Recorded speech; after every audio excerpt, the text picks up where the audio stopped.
केवल ये एक मंत्र बच जाए, ईशावास्यमिदं सर्वम, तो मैं सारे संसार के सारे ज्ञान को फिर से हम खड़ा कर सकते हैं।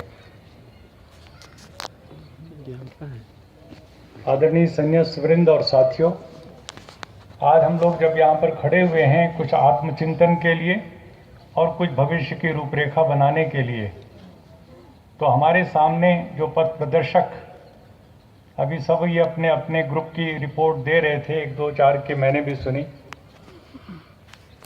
मुझे लगता है कि अब हमें जैसे नए सिरे से सोचने का क्यों जरूरत पड़ रही है कि हम करें क्या,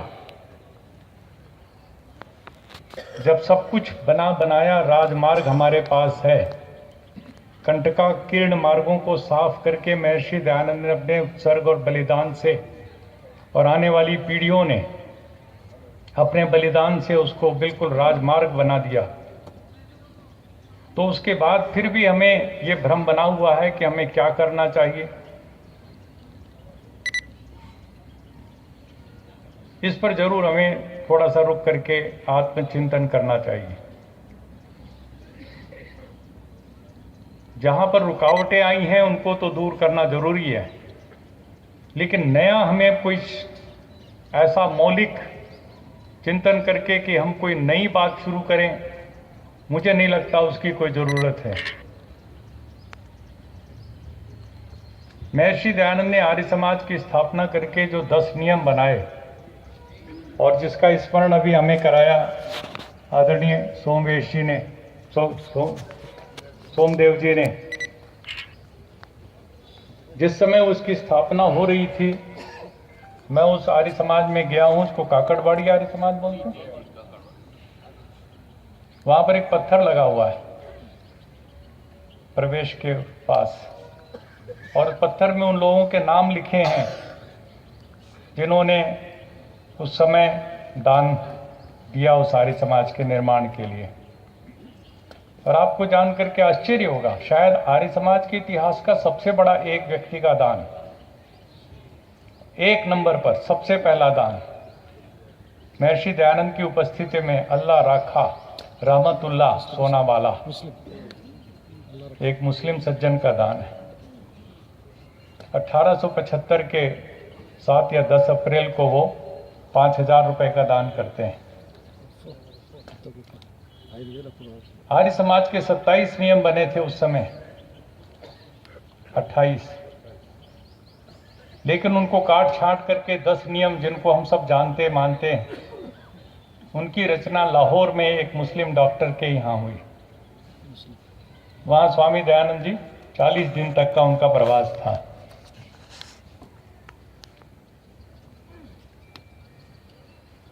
कहाँ गए वो मुस्लिम?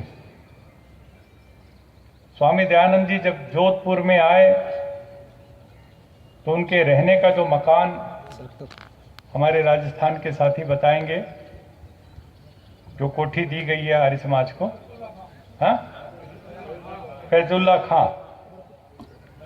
खां की कोठी, उसमें महर्षि दयानंद रहते थे।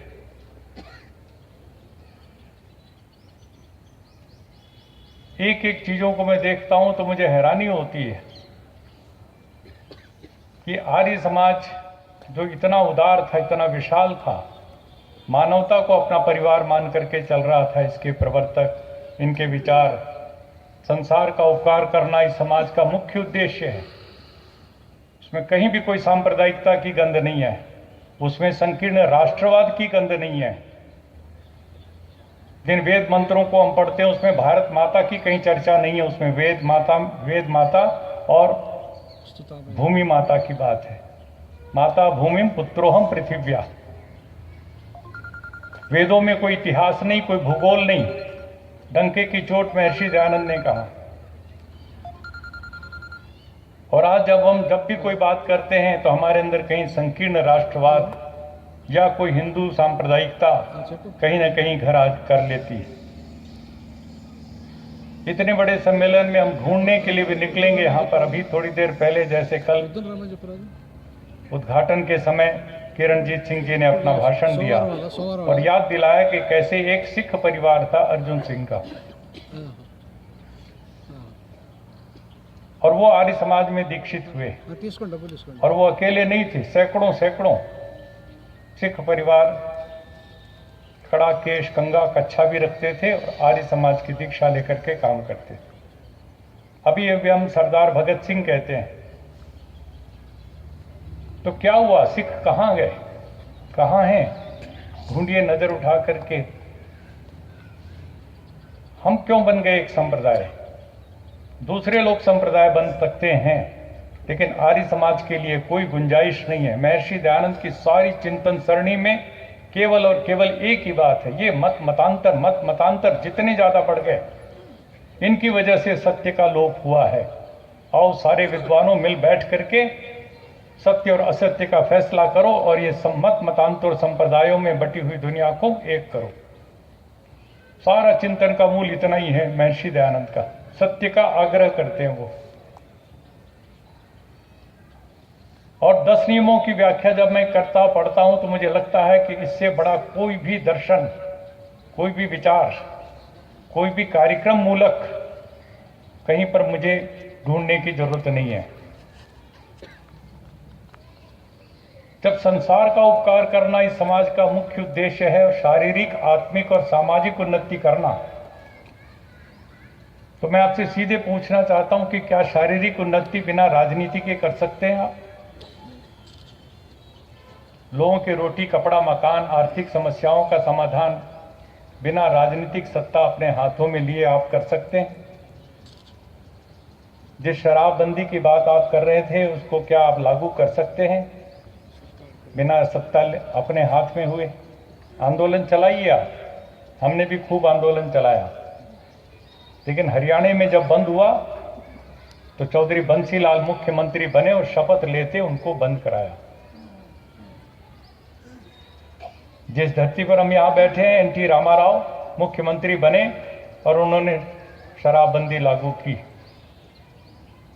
अभी नीतीश कुमार ने लागू किया है, मुख्यमंत्री बनने के बाद लागू किया, कोई आंदोलन चला करके प्रचार करके नहीं किया, सत्ता अपने हाथ में ली और उसको लागू किया। जयललिता अभी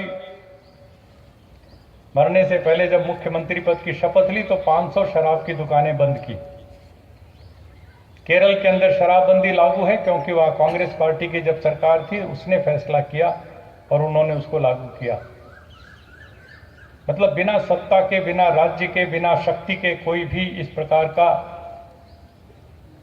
जो युगांतरकारी काम है, समाज परिवर्तन का काम है, वो कभी लागू नहीं होता। इन सब चीजों को रोज देखते समझते हुए भी हम प्रयत्न पूर्वक ये कोशिश करते हैं। 2 चीजों में हमारी बहुत कमजोरी दिखाई पड़ती है, वो ये कि हम आर्य समाज को एक सांप्रदायिक संगठन बनाते जा रहे हैं, केवल मात्र हिंदुओं का, और हिंदुओं में भी एक छोटे से वर्ग का। हमारी सोच तो मानवता होनी चाहिए थी। अभी मैं 5 दिन लगा करके आया वर्ल्ड इकोनॉमिक फोरम स्विट्जरलैंड में, जो पूरा दुनिया में जिसका नाम है दावोस नाम का एक शहर है, और 23-24 डिग्री वहां का टेम्परेचर सेल्सियस, चारों तरफ बर्फ ही बर्फ। वहां मैंने 5 दिन लगाए। पूरे विश्व के 3000 जो सबसे बड़े धनी मानी लोग हैं, बिजनेस इंडस्ट्री की दुनिया के लोग और पॉलिटिक्स की दुनिया के लोग, चीन का राष्ट्रपति जिनपिंग वहां पर आया, 1-1.5 घंटे उसका भाषण हुआ। सारी दुनिया के सबसे बड़े से बड़े पूंजीपति उसके चरणों में बैठे हुए ऐसे उसके एक एक शब्द को पी रहे। गजब कर दिया इसने, इतनी बड़ी बात कही उसने। डोनाल्ड ट्रंप के मुकाबले में लोगों ने सराहा कि जिनपिंग जो है चीन का राष्ट्रपति सही बोल रहा है। डोनाल्ड ट्रंप जाना जाता अमेरिका का राष्ट्रपति, जो सबसे बड़ा पूंजीवादी देश है, और लोग सोचते हैं कि पूंजीवादी देश के राष्ट्रपति के ज्यादा गुणगान होना चाहिए था दावोस जैसे वर्ल्ड इकोनॉमिक फोरम में, लेकिन नहीं, चीन जैसे कम्युनिस्ट राष्ट्र के राष्ट्रपति का गुणगान हुआ, क्योंकि लोगों को लगा कि ये ज्यादा सच्चाई है। और भी लोग गए थे, दुनिया भर के सब लोगों से मुझे भी मिलना मिला, बड़े बड़े विश्व के जो धनाढ्य लोग थे। जब मुझे बोलने का टाइम दिया उन्होंने, तो मैंने सीधे सीधे 2-3 सवाल किए और मैंने वो घटना याद दिलाई वर्ल्ड बैंक के जो प्रेसिडेंट थे उस समय के, जेम्स वुल्फनसॉन उनका नाम था। वो पहली बार जब वर्ल्ड बैंक प्रेसिडेंट बन करके दिल्ली आए अपने ऑफिस लोधी रोड दिल्ली में ऑफिस मीटिंग करने के लिए, तो मैं मेधा पाटकर जी और उनके नर्मदा बचाओ आंदोलन के साथियों के साथ, आदिवासियों के साथ तख्ती लिए खड़ा था, वापस जाओ, गो बैक। तो उस व्यक्ति ने दरवाजा खिड़की खोल करके पूछा अपने साथियों से कि ये क्यों गुस्से में है, क्यों नारे लगा रहे हैं। उन्होंने कहा जी आपकी नीतियों से नाराज हैं, आपने वर्ल्ड बैंक की ओर से लोन दिया है भारत सरकार को, जिससे बांध बनेगा तो हजारों लाखों आदिवासी डूब जाएंगे, उसके विरोध में नारे लगा रहे हैं। तो हमारा कोई मंत्री मुख्यमंत्री होता तो पुलिस को फोन करके कहता लाठीचार्ज करो, आंसू गैस छोड़ो, इनको तितर बितर करो। लेकिन वर्ल्ड बैंक के प्रेसिडेंट ने कहा इनको अंदर बुलाओ। अंदर बुला करके उसने हमें टेबल पर बैठाया और चाय पिला करके कहा क्यों नाराज हैं आप लोग। हमने कहा आपने लोन दिया है भारत सरकार को, ये हमारे गरीबों को उजाड़ देगा। उसने चुपचाप सुन करके, ये मैं बोल रहा हूं वहां पर दावोस में, मेरे लेक्चर में रिकॉर्डेड है, मैं उसका यूट्यूब दिखाऊंगा आपको डाल करके, आप सुनिएगा। और वर्ल्ड बैंक की जो चीफ एग्जीक्यूटिव ऑफिसर सीईओ वहां पर बैठी थी मेरे सामने हमारे ग्रुप में, और भी बहुत से बड़े बड़े लोग थे।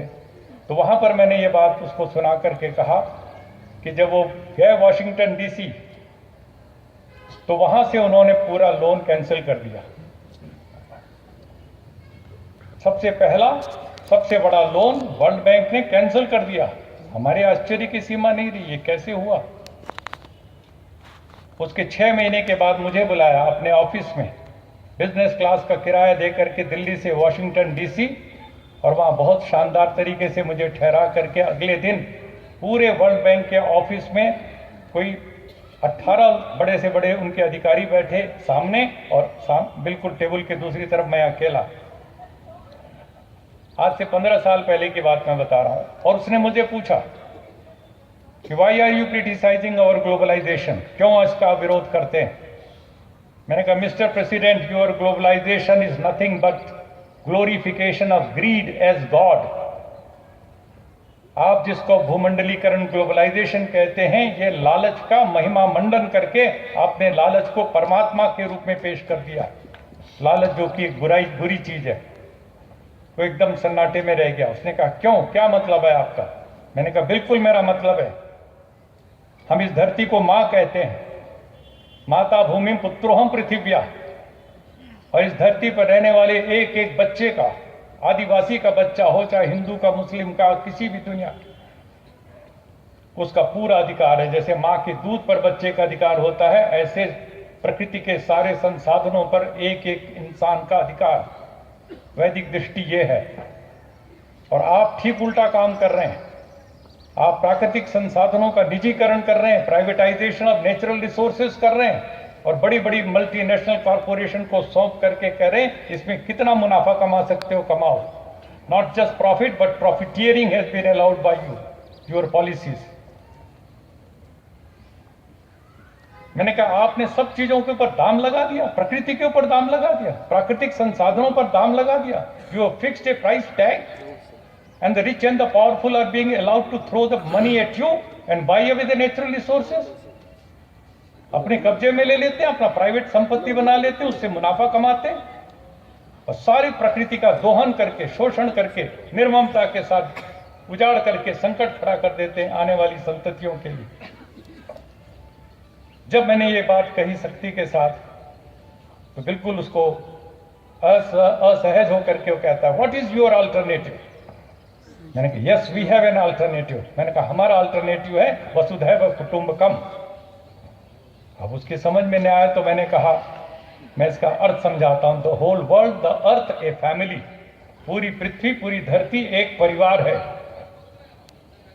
बोले फर्क क्या हुआ। मैंने कहा फर्क ये है कि आपका ग्लोबल मार्केट है, मार्केट में सामान है, सामान के और दाम लिखा है, और अमीर और ताकतवर पैसे फेंक करके उसको खरीद करके निजी बना लेता है। और एक परिवार के अंदर जो सबसे छोटा बच्चा, सबसे कमजोर बच्चा, उसकी जरूरत सबसे पहले पूरी होती है।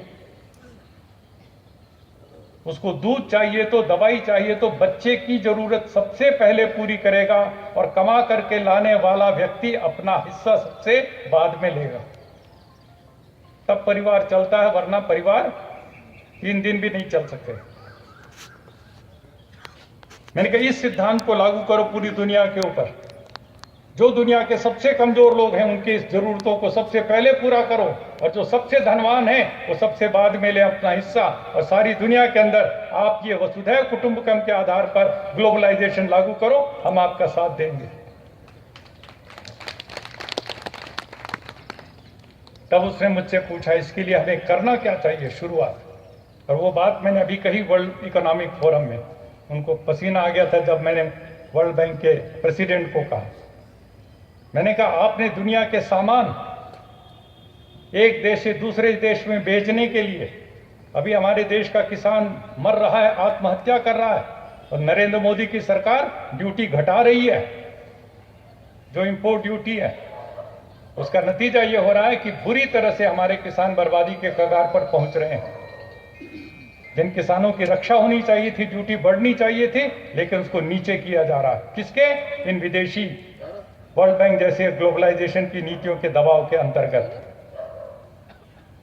आप हमारे ऊपर दबाव डालते हैं और हमसे कहते हैं कि अपना जो टैरिफ बोलेंगे कस्टम्स ड्यूटी को, उसको नीचे करो, कम करो, एकदम कम करो, ताकि आपका माल आसानी से हमारे देश में घुस सके और मुनाफा कमा करके ले जाएं आपका कैपिटल घुस सके, पूंजी लग सके हमारे देशों में जहां किसी चीज में, और उसका मुनाफा कमा के आप ले जाओ।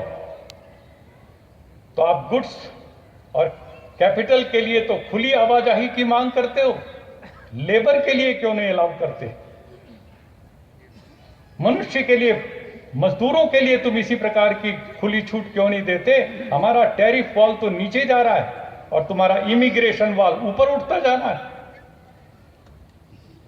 इमिग्रेशन समझ रहे हैं? मतलब दूसरे देश में यदि आपको जाना हो अमेरिका में तो वीजा लेनी पड़ेगी, इमिग्रेशन उसके बगैर नहीं जा सकता। अभी ट्रंप ने कल जाकर के, परसों जाकर के जो भयंकर घोषणा कर दी है, सारे देश में, दुनिया में खलबली मच गई है।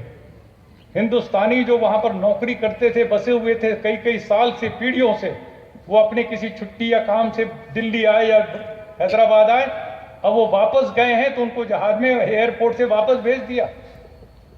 पढ़िए आज का मुख्य पृष्ठ अखबारों का, आज का टाइम्स ऑफ इंडिया और सारे डेक्कन क्रॉनिकल, जहाज में उल्टा लौटा दिया उन लोगों को। वो कहता मुझे नहीं चाहिए हिंदुस्तानी, निकालो इनको बाहर।